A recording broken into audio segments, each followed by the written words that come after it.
Hello friends, welcome to Crash Course. In today's video, we will continue our science chapter 1, that is crop production and management. So in the previous video, we have discussed about crop and their types, and about manure and fertilizers we have also discussed. And we have discussed about agricultural implements and agricultural practices. So agricultural practices are the activities which a farmer perform for the cultivation of a crop, and agriculture implements are the tools which a farmer use for the cultivation of crop are called agricultural implement. So in today's video we will discuss about irrigation. तो irrigation we know that irrigation का मतलब होता है कि पौधों को पानी डालना. तो irrigation is the supply of crops, वो sorry irrigation is the supply of water to the crops. जो irrigation होता है वो supply होता है water का to the crops at regular intervals is called irrigation. सो ये पूछ रहे हैं why is irrigation necessary, irrigation क्यों नेसेसरी है, क्या ज़रूरत है हमें पौधों को पानी डालने की. अगर मैं आपसे पूछूं कि आपको क्या ज़रूरत है पानी पीने की, वाई देयर न्यूज़, आपको क्यों ज़रूरत है पानी पीने की, तो आप कहोगे सर अगर हम पानी नहीं पियेंगे तो हम मर जाएंगे. तो ऐसी बात कर रहे हो आप. तो यही केस प्लांट्स में होता है. अगर प्लांट्स जो हैं अगर हम उन्हें पानी नहीं देंगे तो वो भी मर जाएंगे. तो इरिगेशन जो होता है वो एसेंशियल होता है. क्यों होता है वो एसेंशियल? क्योंकि जो प्लांट्स होते हैं वो कंटेन करते हैं 90% वाटर. जो प्लांट्स होते हैं वो कंटेन करते हैं 90% water and need it for proper growth and development. Plants को जो होता है उनको चाहिए होता है अपनी प्रॉपर ग्रोथ के लिए और डेवलपमेंट के लिए. वही हमारा वाला केस, अगर हमें भी तो वाटर चाहिए ताकि मेरी प्रॉपर ग्रोथ हो सके, हमारी प्रॉपर डेवलपमेंट हो सके. वही केस प्लांट में होता है. व्हेन रूट्स एब्जॉर्व वाटर, जब रूट्स जो होती है जब वो एब्जॉर्व करती हैं वाटर को, they also absorb minerals and fertilisers. जब रूट्स जो होती हैं जब वो वाटर को एब्जॉर्व करती हैं तो वो फर्टिलाइजर्स को भी एब्जॉर्व कर लेती हैं और मिनरल्स को भी एब्जॉर्व कर लेती हैं. फॉर एग्जाम्पल जैसे कि एक वाटर है, अगर मैं वाटर में सॉल्ट मिक्स कर देता हूँ तो वो पूरा पानी जो होता है वो सॉल्टी बन जाता है. वही बात कहा जा रहा है, जो सॉइल है उसके अंदर न्यूट्रिएंट्स हैं, मिनरल्स हैं. अब जो न्यूट्रिएंट्स हैं और जो मिनरल्स हैं, अब जब मैं उनमें पानी डाल दूंगा तो जो प्लांट्स होंगे वो ईजिली एब्जॉर्व कर पाएंगे. मतलब जो रूट्स होंगी वो ईजिली एब्जॉर्व कर पाएंगी वाटर को. जो रूट्स होंगी वो तो एब्जॉर्व करेंगी वाटर को. तो जब रूट्स जो होंगी वो एब्जॉर्व करेंगी वाटर को, तो मतलब कि जो वाटर है अब वो मिनरल्स के साथ मिक्स हो चुका है. तो मतलब कि वो खाली वाटर को ही नहीं, वो मिनरल्स को भी एब्जॉर्व करेंगी. ठीक है. और germination of seeds does not take place in dry condition. ये कह रहा है कि जो जर्मिनेशन होता है, जर्मिनेशन मतलब होता है कि एक प्लांट जो होगा वो जब तक ग्रो नहीं कर पाएगा, एक सीड जो होगा वो जब तक एक प्लांट नहीं बन पाएगा, जब तक उसको हम पानी नहीं देंगे. ठीक है. Nutrients dissolve in water. Nutrients जो होते हैं वो पानी में घुल जाते हैं. Get transport to different parts of the plant. वही बात कही जा रही है, इसमें भी सेम पॉइंट कहा जा रहा है कि जैसे कि मैंने आपको बताया कि जब हम पौधों को पानी डालते हैं तो उसमें मिनरल्स, न्यूट्रिएंट्स ये सब मिक्स हो जाते हैं. और फिर जो प्लांट्स होते हैं वो जब वाटर को एब्जॉर्व करते हैं तो वो साथ में मिनरल्स को भी एब्जॉर्व कर लेते हैं और न्यूट्रिएंट्स को भी. नेक्स्ट पॉइंट है, water also protect crop from hot air current. जो वाटर होता है वो प्रोटेक्ट करता है क्रॉप को, जो हमारी क्रॉप है उसको वाटर प्रोटेक्ट करता है हॉट एयर करंट से. हॉट एयर करंट से मतलब जब बहुत ज़्यादा गर्मी होती है, हम जानते हैं कि प्लांट्स को सनलाइट की नीड होती है, बट जब बहुत ही ज़्यादा एक्सट्रीम, जब जिसे हम बोलते हैं एक्सट्रीम हॉटनेस होती है, तो वाटर जो होता है वो प्लांट्स को प्रोटेक्ट करता है. अभी कह रहे हैं time and frequency of irrigation depends on. जो टाइम होती है और जो फ्रीक्वेंसी होती है, टाइम मतलब होता है कि समय, और फ्रीक्वेंसी मतलब होता है कि हमें पानी को कितनी बार डालें, एक बार डालें, दो बार डालें. तो जो टाइम होता है और जो फ्रीक्वेंसी होता है वो डिपेंड करता है, एक तो वो वेदर पे डिपेंड करता है. वेदर पे कैसे? अगर देखो, अगर हम विंटर में कोई क्रॉप ग्रो कर रहे हैं, अगर हम कोई क्रॉप विंटर में ग्रो कर रहे हैं तो वो ऑब्वियसली जो वाटर है उसकी रिक्वायरमेंट कम होगी. लेकिन अगर कोई क्रॉप, अगर हम उसे विंटर को छोड़ के समर में ग्रो कर रहे हैं तो उसको वाटर की रिक्वायरमेंट ज़्यादा होगी, क्योंकि समर में एवोपरेशन वाला प्रोसेस ज़्यादा होता है. क्यों? क्योंकि समर में ज़्यादा गर्मी होती है, विंटर में गर्मी कम होती है. ठीक है. तो यही बात कहा जा रहा है, और वो डिपेंड करता है वैरायटी ऑफ क्रॉप पे. वैरायटी ऑफ क्रॉप कैसे? जैसे हमने पढ़ा था राबी क्रॉप और खारिफ क्रॉप, राबी क्रॉप और खारिफ क्रॉप. तो अगर कोई क्रॉप मतलब कि जैसे हम विंटर भी होता है और समर होता है, और हमने सुना रेनी सीज़न भी होता है. तो रेनी सीज़न में अगर हम बहुत ज़्यादा पानी डाल देंगे तो हमारी क्रॉप मर जाएगी. क्यों? क्योंकि रेनी सीज़न में तो ऑलरेडी रेन हो रही है, उसमें तो ऑलरेडी रेन हो रही है. राइट। तो वो डिपेंड करता है कि हमारी कौन सी वैरायटी क्रॉप है, और वो सॉइल पर भी डिपेंड करता है, सॉइल टू सॉइल डिपेंड करता है। ठीक है। नेक्स्ट आता है हमारा सोर्सेज ऑफ इरिगेशन। सोर्स मतलब कि हमारे लिए इरिगेशन का साधन क्या क्या है, मीन्स कौन कौन से ऐसी क्या क्या हमारे पास साधन है इरिगेशन का। तो जैसे हमें पहला दिखाया जा रहा है वेल, वेल। नेक्स्ट दिखाया जा रहा है ट्यूब वेल। थर्ड है पोंड। फोर्थ हमें दिखाया जा रहा है लेक्स। फिफ्थ है रिवर्स। एंड सेवन्थ है डैम्स। एट्थ हमें दिखाया जा रहा है canals. So so now we will discuss traditional method of irrigation. Traditional method of irrigation का मतलब होता है जो मेथड्स जो कि फार्मर्स यूज़ करता था इरिगेशन के लिए ट्रेडिशनली, मतलब पुराने ज़माने में जो मेथड्स यूज़ किए जाते थे पौधों को पानी डालने के लिए, उनको बोलते हैं हम ट्रेडिशनल मेथड। तो ट्रेडिशनल मेथड जो है वो हमें चार दिखाए जा रहे हैं: मोट, चेन पंप, ढेकली एंड राहत। मोट को जो है हम पुलर सिस्टम भी बोलते हैं, और राहत को हम लेवर सिस्टम भी बोलते हैं। इस टॉपिक में से आपके एग्जाम में क्वेश्चन आ सकता है कि what are the traditional method of irrigation. Traditional method कौन से हैं इरिगेशन के?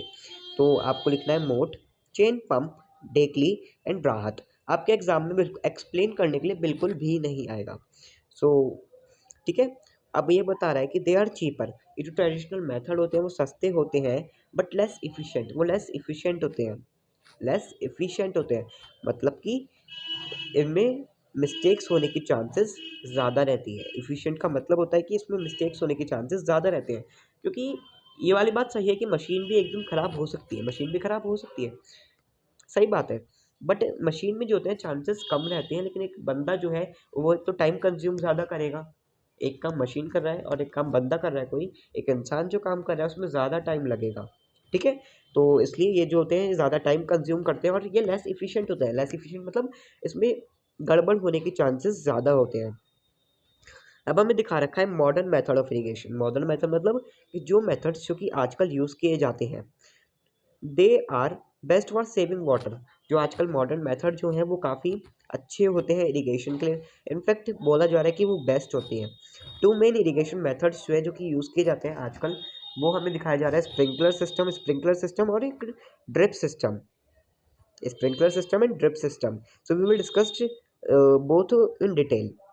तो स्प्रिंकलर सिस्टम बोला जा रहा है बेस्ट फॉर प्लेसेस वेयर। ये जो होता है स्प्रिंकलर सिस्टम, ये बहुत ही अच्छा होता है उन प्लेसेस के लिए जहाँ पे जो लैंड होती है वो अनइवन होती है। अनइवन मतलब जहाँ पे जो लैंड होती है वो थोड़ी ऊबड़ खाबड़ होती है, या फिर अनइक्वल भी कह सकते हैं, या फिर जहाँ पे सफिशिएंट वाटर अवेलेबल नहीं होता। अभी स्प्रिंकलर सिस्टम वर्क कैसे करता है, इसमें ऐसा होता क्या है? तो ये कह रहा है इट हैज़ परपेंडिकुलर पाइप्स। इसके पास परपेंडिकुलर पाइप्स होते हैं with rotating nozzles. Perpendicular pipes का मतलब है कि वो 90 डिग्री बनाते हैं। ठीक है। तो इट हैज़ परपेंडिकुलर पाइप्स होते हैं विथ रोटेटिंग नोजल्स के साथ ऑन टॉप। टॉप पर इसके क्या होता है, रोटेटिंग नोजल्स होते हैं, मतलब जो नोजल्स जो कि घूमते हैं वो होते हैं। Join to the main pipeline at regular intervals, जो कि मेन पाइपलाइन से जॉइन होते हैं। और जब मेन पाइपलाइन में जब वाटर जो होता है जब वो फ्लोट करता है तो वो इन वाले पाइप्स में भी जाता है, और जो वाटर होता है वो ऐसे जाता है जैसे कि कोई बारिश हो रही हो। ठीक है। It escapes from rotating nozzles. फिर जो वाटर होता है वो नोजल्स से जाता है and sprinkles on the crop, और वो स्प्रिंक करता है क्रॉप पर लाइक रेन, जैसे कि कोई वर्षा हो रही हो। ऑफन यूज इन वाटरिंग, इसको वाटरिंग के लिए भी यूज़ किया जा सकता है, मतलब करा ही जाता है। अभी बता रहे हैं कि इनको लॉन्स में यूज़ किया जाता है एंड कॉफ़ी प्लांटेशंस में भी यूज़ किया जाता है। इवन आप अपने स्कूल में भी देख सकते हो कि स्प्रिंकलर सिस्टम वाले मेथड को, ठीक है, वो ऐसे करके दिखाया जाता है। तो जैसे आप इसमें देख सकते हो कि जो ऊपर टॉप पर रोटेटिंग नोजल्स है वो घूम रहा है ना, और जो पानी है वो कुछ ऐसे जा रहा है जैसे कि लाइक अ रेन, जैसे कि रेन हो रही हो। ठीक है। So now we will discuss drip system.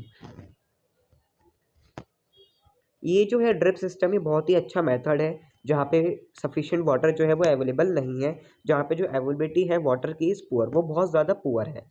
Water falls drop by drop directly near the roots of the crop. इसमें क्या होता है, जो वाटर होता है वो ड्रॉप बाय ड्रॉप जाता है। ड्रॉप बाय ड्रॉप मतलब कि वो बूंद बूंद से जाता है।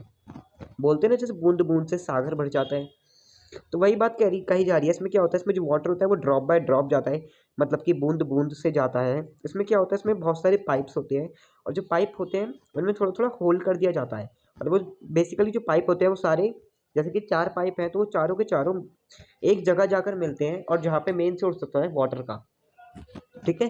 और जब पाइप के मेन पाइप में जब वाटर जाता है, मतलब जब चारों पाइप्स में जब वाटर जाता है और थोड़े थोड़े होल कर दिए जाते हैं, थोड़े थोड़े छेद कर दिए जाते हैं, और फिर जब वाटर पाइप में फ्लोट करता है तो फिर उन छेदों में से थोड़ा थोड़ा पानी ड्रॉप बाय ड्रॉप निकल जाता है। तो this is known as drip system. इस सिस्टम को हम बोलते हैं drip system. There is no wastage of water at all. इसमें कोई वेस्टेज नहीं होती वाटर की। वाटर्स जो होता है वो ड्रॉप बाय ड्रॉप जाता है near the roots of the crop.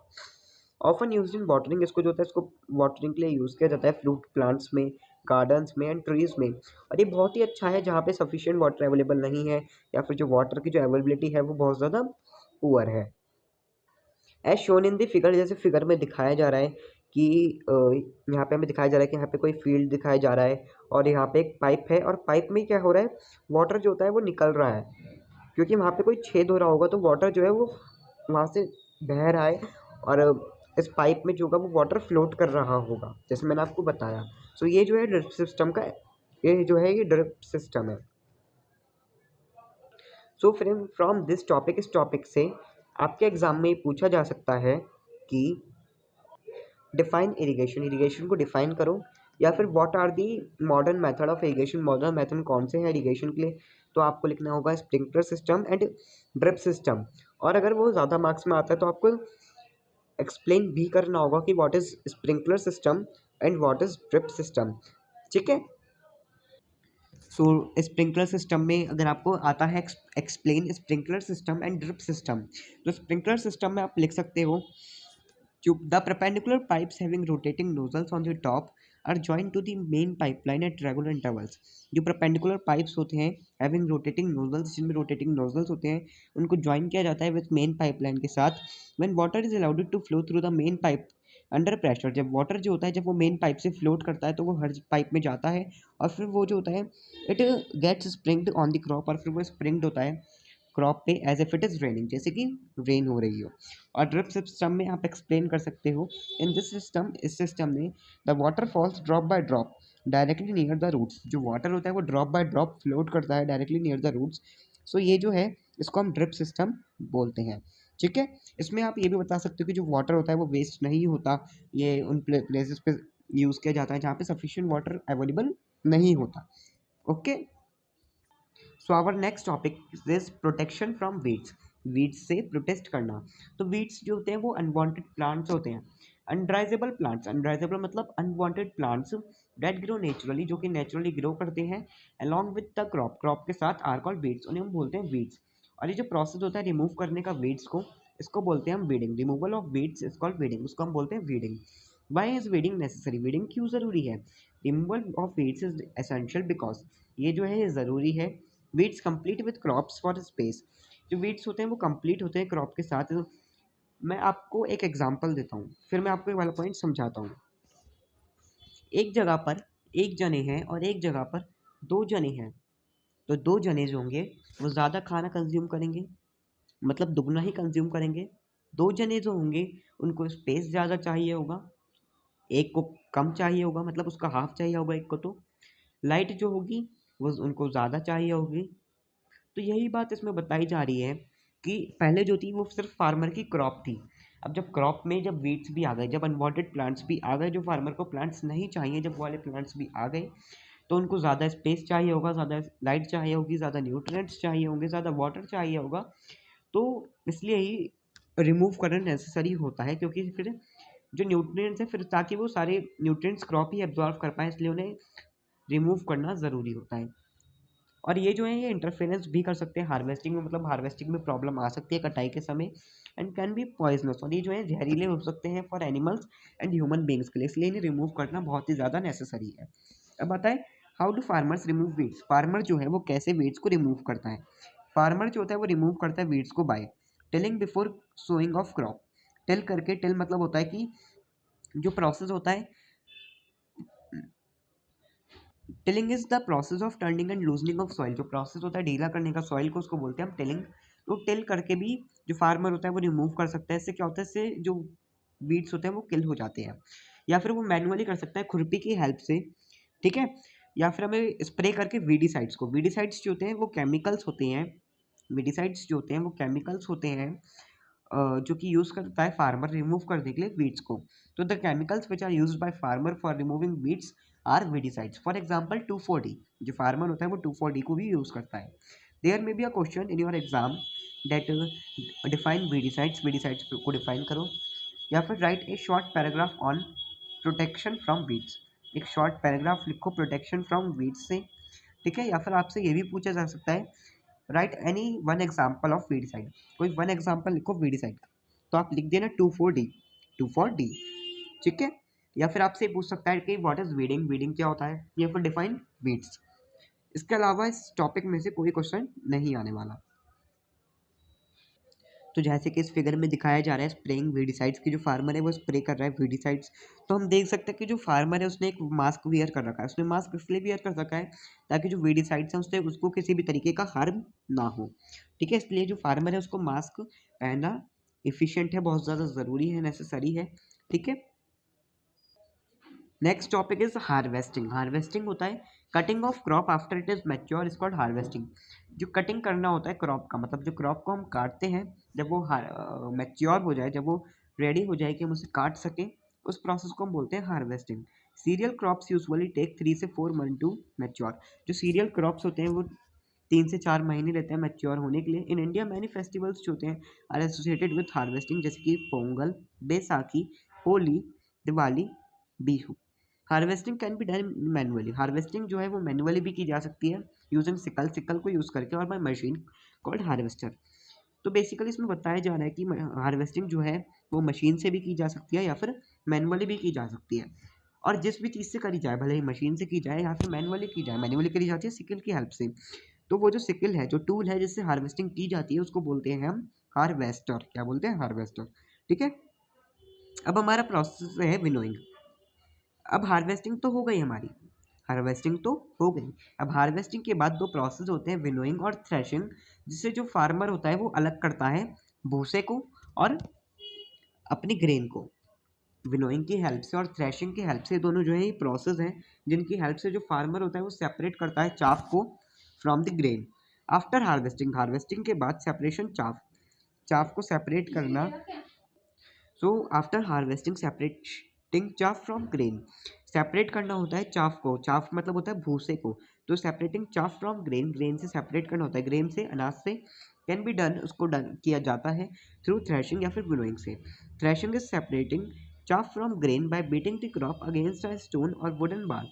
Threshing में क्या किया जाता है कि स्टोन लिया जाता है, पत्थर लिया जाता है, उस पत्थर के ऊपर वो जो फार्मर होता है, वो फार्मर जो होता है उसके ऊपर अपना जो वो होता है, मतलब जो उसका क्रॉप होती है उसको जो होता है उसको ऐसे ऐसे मारता है, बहुत तेज़ी से पत्थर के ऊपर ऐसे ऐसे करके बीट करता है, उसे मारता है। फिर उससे क्या होता है, जो हल्का हल्का होता है, मतलब जो चाफ होता है, जो भूसा होता है वो अलग हो जाता है, और जो ग्रेन होता है, मतलब जो सामान होता है वो उसके हाथ में रह जाता है, ठीक है। तो threshing is separating chaff, threshing जो होता है वो सेपरेट होता है चाफ को फ्रॉम ग्रेन, ग्रेन से बाय बीटिंग द क्रॉप। उसमें क्या करता है फार्मर, वो बीट करता है क्रॉप को अगेंस्ट अ स्टोन, एक स्टोन से या फिर वुडन बार से। इन दिस प्रोसेस जो ग्रेन्स होते हैं fall from the stalk due to force. इससे क्या होता है, ग्रेन जो वो होता है भूसा वो अलग हो जाता है, और जो वो होता है ग्रेन वो उसके हाथ में रह जाता है फार्मर के। आफ्टर थ्रेशिंग, थ्रेशिंग के बाद विनोइंग। अब हम पढ़ते हैं विनोइंग। विनोइंग में क्या होता है, वो सेपरेट, ये थ्रेशिंग और विनोइंग जो है ये दोनों ही प्रोसेस होते हैं सेपरेट करने के चाफ को फ्रॉम दी ग्रेन, ग्रेन से चाप को सेपरेट करने के। तो विनोइंग में क्या होता है, एक फैन होता है, उस फैन में क्या किया जाता है, एक फार्मर होता है, वो फार्मर जो होता है जब अपना क्रॉप को फैन के आगे रखता है तो जो ग्रेन होता है वो तो उसके हाथ में रह जाता है, और जो भूसा होता है वो उड़ जाता है, इससे वो सेपरेट हो जाता है ग्रेन और चाफ। तो विनोइंग सेपरेट्स दी हस्क, हस्क भी भूसा ही होता है। तो विनोइंग में क्या करता है, वो सेपरेट करता है हस्क को फ्रॉम द सीड, सीड से बाय ब्लोइंग एयर, एयर की हेल्प से through it. In this process जो हस्क होता है विच इज लाइटर, जो हस्क होता है, जो भूसा होता है जो कि हल्का होता है, फ्लाइज अवे, वो उड़ जाता है, and the seed which are heavier fall down, और वो नीचे गिर जाता है। जो भूसा होता है वो तो उड़ जाता है। अब खुद सोचो, जो हल्की चीज़ होती है वो उड़ती है, और जो भारी चीज़ होती है वो तेज़ी से नीचे की तरफ जाती है। तो जो ग्रेन वो भारी है तो वो नीचे की तरफ तेज़ी से जाएगा, और जो हस्क है, जो भूसा है, वो हल्का है और वो उड़ जाएगा। There is a machine called combine, एक मशीन जो है कंबाइन जो कि दोनों काम कर सकती है, which work as a harvester, जो कि हार्वेस्टर की तरह भी वर्क करती है, as well as a thresher, एक थ्रेशर की तरह भी। तो उस मशीन को हम बोलते हैं कंबाइन, जैसे कि as shown in the figure, जैसे फिगर में दिखाया जा रहा है कि वो जो है कंबाइन, वो थ्रेशर भी है और हार्वेस्टर भी है, ठीक है। तो हमारा नेक्स्ट आता है स्टोरेज। स्टोरेज का मतलब होता है कि अब हमारी क्रॉप जो है वो मैच्योर भी हो गई, वो कट भी गई, हमने भूसे को और ग्रेन को अलग भी कर लिया। अब हमारा प्रोसेस होता है स्टोरेज। स्टोरेज में क्या होता है, वो फार्मर जो होता है वो स्टोर करता है अपनी क्रॉप को, ताकि उसमें पेस्ट से बचे रहें, कीड़े मकोड़े से बचे रहें, बैक्टीरिया से बचे रहें, माइक्रो ऑर्गेनिज्म से बचे रहें, और फंगी से वो प्रोटेक्ट करता है इसमें वो अपनी क्रॉप को। Grains seeds are dried in the sun to reduce their moisture. उसके लिए फार्मर क्या करता है, उसके लिए वो ग्रेन जो होता है, मतलब जो उसका अनाज है, उसको वो धूप में सुखाता है, जिससे क्या होता है, जिससे सारा मॉइस्चर जो होता है वो हट जाता है, क्योंकि अगर मॉइस्चर होगा तो वहाँ पे माइक्रो ऑर्गेनिज्म के डर ज़्यादा रहता है। एट ए स्मॉल स्केल, अगर वो छोटे स्केल पर है बहुत, तो grains are stored in jute bags, तो उन्हें जूट बैग्स में स्टोर किया जाता है, और मेटेलिक बिन्स में, या तो जूट बैग में स्टोर किया जाता है, फिर मेटेलिक बिन्स में। तो जैसे कि हमें फिगर में दिखाया जा रहा है, storage of grains in Ghani bags, granaries. तो उसमें जो है, जो फार्मर है वो स्टोर कर रहा है ग्रेन्स को, अपना अनाज को, ज्यूट बैग्स में, गनी बैग्स मतलब ज्यूट बैग्स में। और इस वाली फिगर में भी दिखाया जा रहा है कि स्लोज दिखाए जा रहे हैं, जहाँ पे स्टोर किया जा रहा है ग्रेन को। तो जो फार्मर होता है, या तो वो स्लोज में अपना ग्रेन जो होता है उसको स्टोर करता है, या फिर ज्यूट बैग्स में स्टोर करता है, ठीक है। जैसे कि अभी मैंने दिखाया था, at large scale they are keeped in silos and granaries, उन्हें सिलोज में रखा जाता है। स्लो मैंने आपको भी शो किया था फिगर में।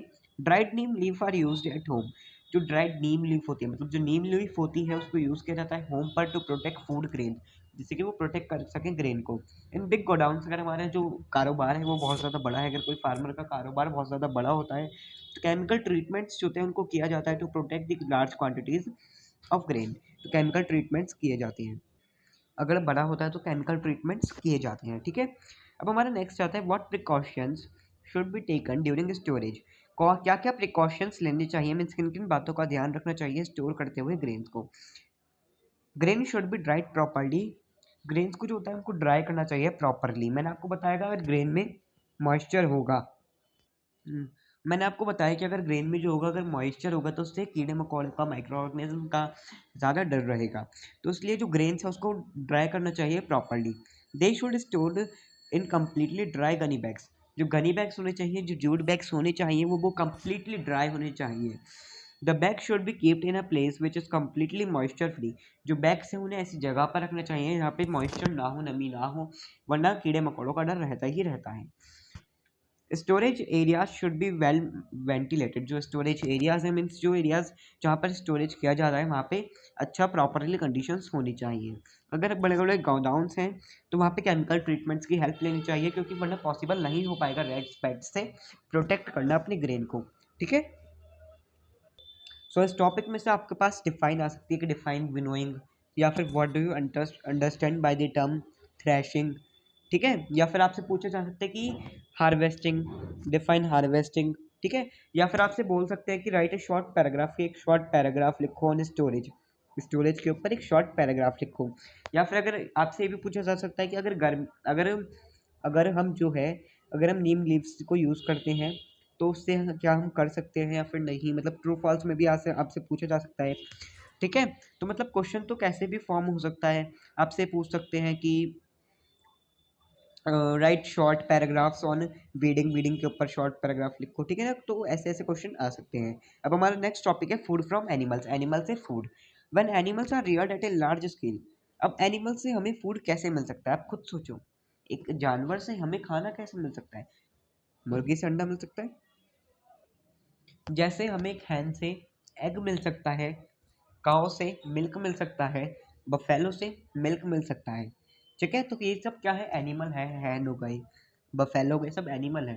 तो फूड फ्रॉम एनिमल्स, ये टॉपिक हमसे यही कह रहा है कि हमें फूड मिलता है, खाना मिलता है जानवरों से। When animals are reared at a large scale, जब एनिमल्स को रियर किया जाता है, रियर मीन्स जब एनिमल्स की केयर की जाती है एट ए लार्ज स्केल, बहुत बड़े स्केल पर, to obtain food from them, जिससे खाना मिल सके, it is called animal husbandry. इसी को बोलते हैं हम एनिमल हस्बेंड्री। जैसे कि आपके घर में मिल्कमैन आता होगा, ठीक है, वो मिल्कमैन जो होता होगा उसके घर में गाय होगी, बफेलो भी होगी, है ना। तो वो उनको पालता होगा, वो उन्हें खाना भी तो खिलाता होगा। ऐसे ही थोड़ी ना वो उसे मिल्क मिल जाता होगा, वो उन्हें खाना खिलाता होगा। तो जब एनिमल्स की केयर की जाती है बड़े स्केल पर, तब उसे बोलते हैं हम एनिमल हस्बेंड्री।